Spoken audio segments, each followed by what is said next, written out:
प्यार मोहब्बत वाला इंसान।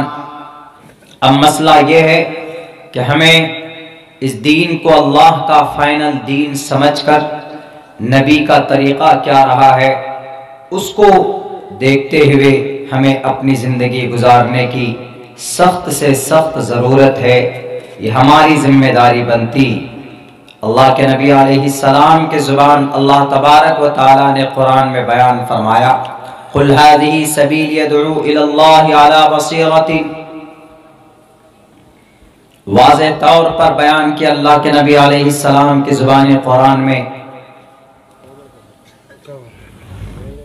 और जो आदमी अल्लाह को और अल्लाह के आखिरी नबी को उसकी इत्तिबा करे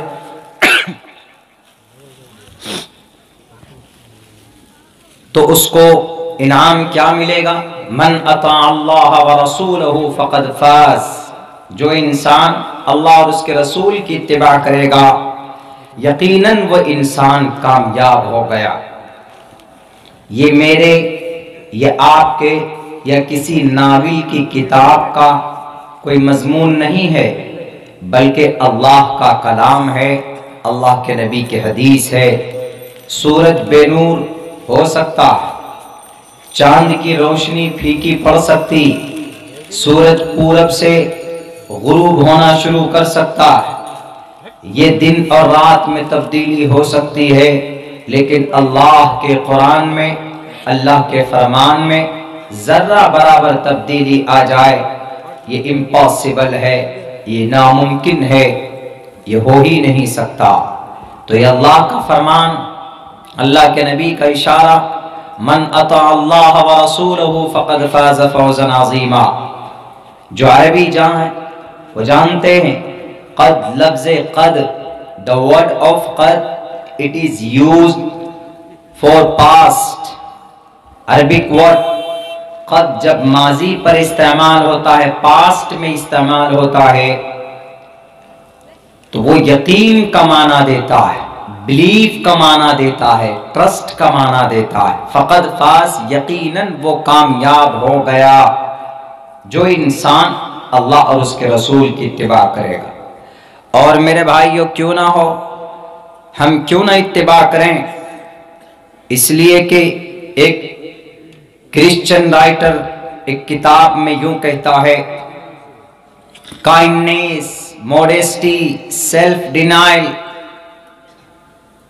रहम करम, शफकत, द 100, 1 से लेकर 10, 10 से 20, 30, 40, 50, 60, 70, 80, 90, 99, इतने लोगों की हिस्ट्री उन्होंने जमा की अपनी किताब में।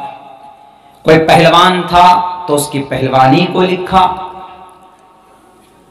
और कोई बहुत बड़ा आदिल बादशाह था नौशेरवां, उसकी हिस्ट्री को लिखा। कोई बहुत बड़ा जालिम था, हिटलर जैसे जालिम, तो उनकी हिस्ट्री को, इतिहास को लिखा। चंगेज खां की इतिहास को लिखा। हलाको खान की तारीख को लिखा। रुस्तम और अस्फंदयार की तारीख को लिखा। अफलातून, सकरात, इन लोगों की, अल-बैरूनी, गज़्ज़ाली, इन लोगों की तारीख को किताबों में जमा करता और यूं कहता है कि these people are the superior of the world। ये मक्खन है, मक्खन, ये वो लोग।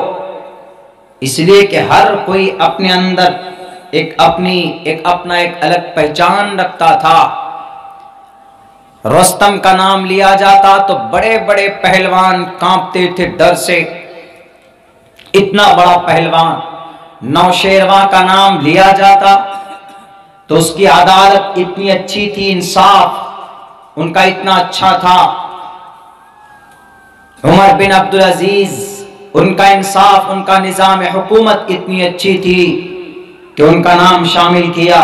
लेकिन जब वो क्रिश्चियन राइटर 99 के बाद, तब वो प्रॉफेट मोहम्मद के ऊपर रिसर्च करता, तहकीक करता है, बचपन से पढ़ना शुरू करता है मोहम्मद रसूलुल्लाह सल्लल्लाहु अलैहि वसल्लम की जिंदगी को, कि वो मोहम्मद मासूम, वो यतीम पैदा हुए इस धरती पर, उनके अब्बा का इंतकाल उनके पैदाइश से पहले हो जाता, नाम उनका मोहम्मद और अहमद रखा जाता।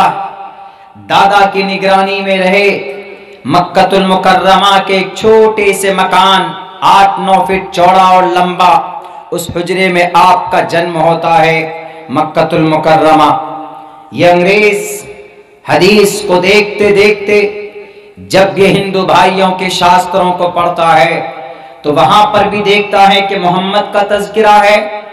ये कौन बंदा है, ये कौन नौजवान है जिसकी अहादीस में तो है ही तारीख और हिस्ट्री इतिहास, लेकिन संस्कृत में, शास्त्रों में, ऋग्वेदों में, यजुर्वेदों में, सामवेदों में, तालमूद में, उपनिषद में, महाभारत में, भविष्य पुराण में, कल के पुराण में, मत्स्य पुराण में, भागवत पुराण में और दुनिया की आवास्था में, दसातीर में, मता, मरकस, लूका, यूहन्ना, बरनयास में उसका तज़किरा मौजूद है। और दिलचस्पी बढ़ी, उन्होंने देखा कि मोहम्मद एक बहुत सीधा साधा नाम, तहकीक शुरू की कि देखता हूं ये आखिर है कौन, ये बंदा कौन। 99 आदमी के ऊपर तहकीक करने के बाद तब किसी ने कहा कि आपने 99% लोगों के ऊपर तहकीक की और आपने सबके बारे में अच्छे ख्यालात का आपने इजहार किया। एक नाम मैं देता हूं, लिखो इस नाम को, पहले रिसर्च करो, तहकीक करो, उसके बाद तब लिखना। जब उसने तहकीक करना शुरू किया, जब उसने कुरान खोला तो मोहम्मद की बातें, जब उसने कुरान मोहम्मद के मानने वाले सहाबा के बारे में अच्छी बातें, उलाइका हुमुल मुफ्लिहून, उलाइका हुमुस सादिकून, उलाइका हुमुल फाइजून, ये वो जमात है जो कामयाब होने वाली, रज़ी अल्लाहु अन्हुम व रज़ू अन, ये वो लोग हैं अल्लाह इनसे राजी, ये अल्लाह से राजी। ये आखिर कौन जमात है? बड़े आश्चर्य में पड़ जाता है, ताज्जुब में पड़ जाता।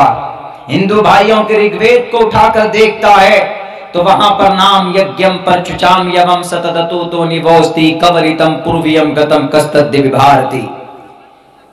शास्त्रों में नाम चतुर्भिर भ्रातृ बिरदेव करिष्यामि कलिक्ष्यम, अबू बकर का नाम, उमर फारूक का नाम, उस्मान जिन्नुरैन का नाम, हजरत अली रज़ी अल्लाह ताला अन्हुम का नाम, इनके नाम चतुर्भिर भ्रातृ बिरदेव करिष्यामि कलिक्ष्यम। 4 भाइयों के जरिए से वो निजाम इस्लाम को लेकर आगे बढ़ेंगे। जब उन्होंने आलोक उपनिषद को देखा तो वहां पर तज़किरा मौजूद मोहम्मद रसूलुल्लाह का। जब उन्होंने ऋग्वेद को देखा तो वहां पर नाम तक मौजूद है, अहमिदी पृष्ठति मेगा मर्तस्य जगरम ब्रह्म सूर्य इवाजाने। जब उन्होंने महाभविष्य पुराण को देखा तो वहां पर तज़किरा मौजूद है, आज्ञान हेतु किरत मोहम्मद अंधकारम नाशम विदायम हितदोदयते विवेका। जब उन्होंने बशुंड काक को उठाकर देखा तो वहां पर तज़किरा मौजूद है मोहम्मद रसूलुल्लाह का। यहाँ ना पक्ष बातें कुछ राखों, वैद पुराण संत मत भाकों, तबलक जो सुंदरम चाहे कोई, बिना मोहम्मद पार न कोई। वो मजबूर हुआ, देखा कि आखिर कौन है ये, इतना प्यारा नाम और इतनी अच्छी तारीख, इतनी अच्छी हिस्ट्री। तो उसके बाद जब अव्वल ता आखिर, from the childhood to the young and from young and to old age, जब बूढ़े हो गए, जब 63 साल की 60 साल, 62 साल, 63 साल, आपके वफात का वक्त करीब हो गया, जब वहां तक तारीख उसने पढ़ी तो वह आखिर इस नतीजे पर पहुंचा। उसने कहा कि 99% लोगों की जिंदगी में कोई ना कोई कमी थी। रुस्तम सिर्फ पहलवान था, सखावत उसके अंदर नहीं थी। नौशेरवा एक आदिल बादशाह था, लेकिन उनके अंदर हिकमत नहीं थी। सकरात अफलातून की जिंदगी में सिर्फ साइंस टेक्नोलॉजी थी, लेकिन उनकी जिंदगी के अंदर में नरमी, दरियादिली, मोहब्बत का पैगाम नहीं था। उन्होंने देखा चंगेज को कि वो तलवार वाला था, हलाकू खान को देखा कि हलाकू खान लोगों को कत्ल करता था, लेकिन ये बंदा हाथ में तलवार भी है और लेकिन किसी के ऊपर किसी का एक कतरा खून तक नहीं बहाया। तो वो मजबूर हुआ, उसने कहा कि सारे 99 लोगों की जिंदगी में कोई ना कोई फॉल्ट है, लेकिन अगर किसी की जिंदगी और इनमें से 99 आदमी में से किसी की भी जिंदगी अमल के लायक नहीं है, from the beginning to the end, शुरू से लेकर आखिर तक, अगर किसी की जिंदगी अगर काबिल अमल काबिल तकलीद है तो ज़ाते अक़दस का नाम मोहम्मद रसूलुल्लाह सल्लल्लाहु अलैहि वसल्लम। कौन कहता है भाइयों? कौन? Christian writer. The recently the enemy of Islam में नंबर 1 पर, इस्लाम का सबसे पुराना सबसे बड़ा दुश्मन अगर कोई है तो ये क्रिश्चियन है। वो अपनी किताब द 199 लोगों की तारीख लिखे, लेकिन आखिर में मोहम्मद रसूलुल्लाह की तारीख को लिखकर यह कहता है कि यह शख्स वो है कि इसकी बचपन की जिंदगी को देखो। बचपन की जिंदगी के अंदर अजीब बचपना है। किसी बच्चे ने आज किसी मां ने वो बच्चा पैदा नहीं किया जिस बच्चे का बचपन मोहम्मद के बचपन से मैच करता। जवानों की उनकी जवानी की जिंदगी देखी तो सबसे अलग थलग जवानी की जिंदगी। सबसे बड़ी बात तो ये कि बहुत से लोग उछलते हैं, कूदते हैं, नबी की जात पर एतराज करते हैं। ये एक डासना की सरजमीन पर एक मलऊन वसीमानन, नाम कुछ और था लेकिन अब नाम उनका कुछ और हो गया, वो अनाप शनाप एतराज करता है। उठाओ मोहम्मद की जवानी की जिंदगी, तुम्हें पता चलेगा कि मोहम्मद की हस्ती क्या थी। तुम कुरान को अलग रख दो, अहादीस को मत मानो। उठाओ तुम क्रिश्चियन उस राइटर की किताब द 100 बुक को पढ़ो, वहां पर तुम्हें मोहम्मद रसूलुल्लाह की जवानी का तज़किरा मिलेगा कि आप अलैहिस्सलाम ने फुल जवानी में 25% ही वॉज ओल्ड। जिस वक्त उनकी उम्र थी उस वक्त उन्होंने अपनी उस जवानी को एक 40 साल औरत के साथ, एक मुअम्मर औरत के साथ निकाह करके 53 साल तक आप जिंदगी उनके साथ गुजारते हैं। पूरी जवानी एक बूढ़ी औरत के साथ आपने गुजार दी और जर्रा बराबर आपकी जिंदगी के अंदर कोई भी फॉल्ट या डिफॉल्ट कोई दिखा दे, वो क्रिश्चियन राइटर कहता है कि इट इज इम्पॉसिबल। वो महान इंसान कौन? मोहम्मद रसूलुल्लाह सल्लल्लाहु अलैहि वसल्लम। वो कहता अगर मोहम्मद के बचपने को देखें तो भी अजीब शान है, सारे बच्चों से अलग जिंदगी है। मोहम्मद की जवानी को देखें तो एकदम संजीदा मिजाज। आजकल हमारे नौजवान तो ऐसे नहीं होते, आजकल हमारे नौजवान तो बहुत मन चले होते, खून में गर्मी होती हमारे जवानों की, और जवानी का इतना नशा होता है नौजवानी का कि पाबंद शरीयत भी नहीं होते। वो जो मन में होता है हमारे नौजवान करते, लेकिन नहीं, जवानी आपकी अल्लाह की इबादत के लिए। कल एक हदीस शरीफ पढ़ी गई थी, कल के जो वक्ता थे मुकर्रिर थे अब्दुल रहमान साहब, उन्होंने एक हदीस पढ़ी थी, वन शबाबी फीमा अफना, जवानी कहां बिता कर आए, पूछे जाएंगे आपसे। इसलिए नौजवानों जवानी को बर्बाद मत करो, बड़ी कीमती दौलत है। बल्कि मैं तो ये कहता हूं कि आपकी पूरी लाइफ में जो सबसे अनमोल और कीमती कोई दौलत है तो वह आपकी जवानी है। क्यों? एक बार जाय हो गई तो दोबारा नहीं आई। और अल्लाह पूछेगा, हमने तुम्हें तंदुरुस्त, तुम्हें नौजवान बनाया था, हमने तुम्हें सेहत और तंदुरुस्ती दी थी, तुमने नमाज के लिए इस्तेमाल किया कि नहीं किया?